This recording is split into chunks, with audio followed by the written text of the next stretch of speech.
Friends, welcome in our YouTube channel.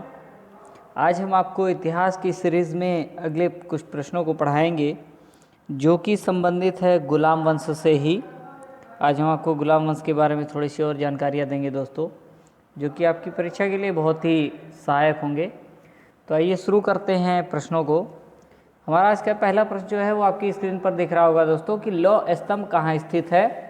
लौह स्तंभ कहाँ स्थित है? विकल्प आपके सामने दिए गए हैं।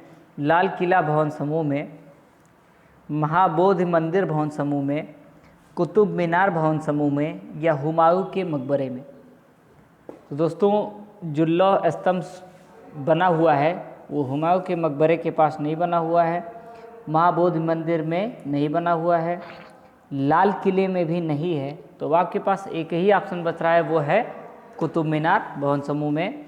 यहाँ दोस्तों लौह स्तंभ स्थित है कुतुब मीनार भवन समूह में, कुतुब मीनार भवन के पास। तो नेक्स्ट क्वेश्चन इसी कड़ी में, कुतुबुद्दीन ऐबक, आप परिचित होंगे इससे, मैंने इसके बारे में पिछले वीडियोस में बहुत सी जानकारियाँ दे दी हैं। 7 शहरों की स्थापना की गई है, तो कहाँ पे की गई है? हौज खाज में, मेहरौली में, तुगलकाबाद में, या दिल्ली में? दोस्तों आपका इसमें सही जवाब होगा मेहरौली में। कुतुबुद्दीन ऐबक द्वारा 7 शहरों की स्थापना मेहरौली में की गई है। नेक्स्ट क्वेश्चन इसी प्रकार से कि पंजाब के लिए कुतुबुद्दीन ऐबक से संघर्ष किसने किया, विद्रोह किसने किया था? विकल्प आपके सामने स्क्रीन पर दिए गए हैं। नासिरुद्दीन कुबाचा, फिरदौस शाह, पृथ्वीराज चौहान, या ताजुद्दीन यालदौज। और इस प्रश्न का जवाब देने के लिए हम आपको 5 सेकंड का समय दे रहे हैं, आप जल्दी से जवाब दीजिएगा दोस्तों।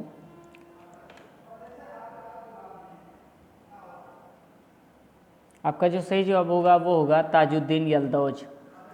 ताजुद्दीन यालदौज ने पंजाब के लिए कुतुबुद्दीन ऐबक से संघर्ष किया था। पढ़ते हैं इसी क्रम में अगले प्रश्न की ओर। हमारा अगला प्रश्न है, किस शताब्दी में दिल्ली का कुतुब मीनार बनाया गया था? तो इस प्रश्न को मैंने दूसरे तरीके से आपको पहले बता दिया है।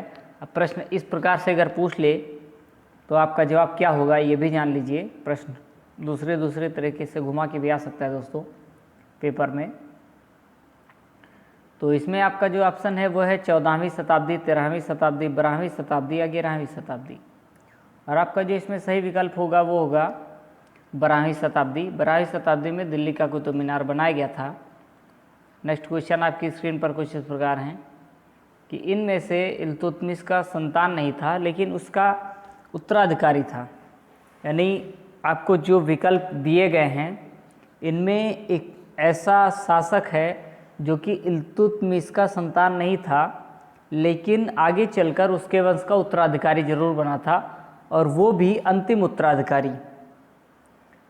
वो नाम है दोस्तों बहराम शाह, नासिरुद्दीन महमूद, रजिया सुल्तान, या रुकनुद्दीन फिरोज। और इसमें जो आपका सही जवाब होगा वो होगा नासिरुद्दीन महमूद, जो कि इल्तुतमिश का संतान नहीं था लेकिन उसके वंश का आखिरी उत्तराधिकारी जरूर था। नेक्स्ट क्वेश्चन आपकी स्क्रीन पर है कि बलबन अपने को किसका वंशज मानता था? विकल्प आपके सामने हैं, अफरासियाब, मोहम्मद गौरी के, महमूद गजनवी के, या चंगेज खां के। तो दोस्तों बलबन अपने आप को अफरासियाब वंशज का मानता था। नेक्स्ट क्वेश्चन, सुल्तान बलबन ने अपने दरबार का गठन किया, किस पद्धति से किया था? आपको ये बताना है कि उसके जो दरबार का गठन था या प्रक्रिया चलती थी, उसका शासन जो चलता था वो किस पद्धति पर चलता था? तुर्की पद्धति, भारतीय पद्धति, अरबी पद्धति, या फारसी पद्धति? दोस्तों मैं इसमें भी आपको गेस करने के लिए 5 सेकंड का समय दे रहा हूँ और फटाफट आंसर बताइए। आपका जो सही जवाब होगा इसमें वो होगा फारसी पद्धति। प्रश्न को बहुत ही ध्यान से देखिएगा दोस्तों, परीक्षा में ऐसे प्रश्न कई बार आ भी चुके हैं।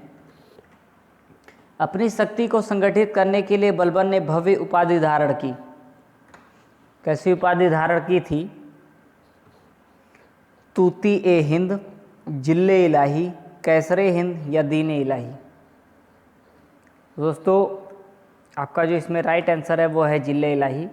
अपनी शक्ति को संगठित करने के लिए बलबन ने जिले इलाही की उपाधि धारण की थी।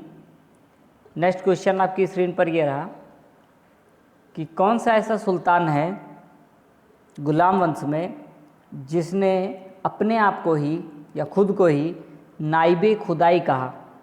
ऐसा शासक या सुल्तान जिसने खुद को ही नाइबे खुदाई कहा था। अलाउद्दीन खिलजी ने, गियासुद्दीन तुगलक ने, बलबन ने, इल्तुतमिश ने।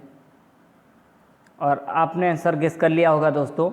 उम्मीद है अगर आप इतिहास के क्वेश्चंस देखते होंगे तो आपने आंसर गेस कर लिया होगा। जिसमें आपका सही जवाब होगा वो होगा बलबन ने। बलबन ने खुद को नाइबे खुदाई कहा था। नेक्स्ट क्वेश्चन आपकी स्क्रीन पर है कि प्रथम वास्तविक मेहराब किस सल्तनत कालीन स्मारक में है। बलबन का मकबरा, इल्तुतमिश का मकबरा, अलाई दरवाज़ा या अढ़ाई दिन का झोपड़ा। तो पहला जो वास्तविक मेहराब है वो बलबन के मकबरे में बना हुआ है। नेक्स्ट क्वेश्चन है कि एक ऐसा सुल्तान जिसने फारसी त्यौहार नौरोज़ का आरंभ किया भारत में, वो फारसी त्यौहार था जिसका नाम है नौरोज़, उसको भारत में कौन से सुल्तान ने स्टार्ट किया या चालू किया।